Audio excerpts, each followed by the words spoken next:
But you're going, hopefully, to the Senate. Lautenberg, have you had a conversation with him? It's not like he said he's going to give up his job Well, yet, that's right? the thing. I want to give him the space to make his own decision. I've announced my intention to run, but the reality is we've got a good senator. He's been loyal.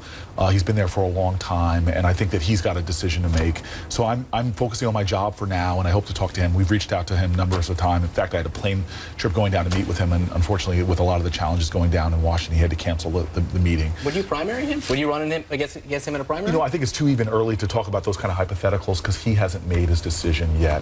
And but let's say hypothetically. You still want to dive into the hypotheticals? I love hypotheticals. It's my middle name. So that hypothetical, blah, blah, blah, blah, blah, that's some other stuff. O'Brien. So let's say hypothetically that he said, no, I'm going to run. Would you go against Lautenberg? He's 88 years old. I think we've got a full year until that hypothetical becomes real one way or the other. And the two things that we need right now is we need a senator down in D.C., and we all should be supporting Lautenberg in tough fights ahead.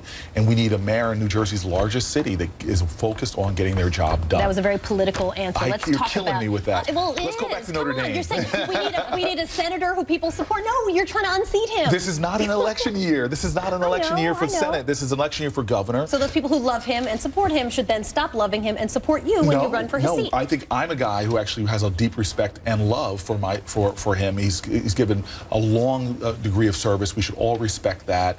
And look, this is a lion of our Senate, and I'm going to give him that space. This is not the election year, not the year we should be talking about hypotheticals. We have the fiscal cliff that we just dealt with. We have the Sandy aid. We have the debt ceiling. There's a lot of issues that we need him in the saddle, focused on the job, not focused on the mayor of the city of Newark. You're usually the subject of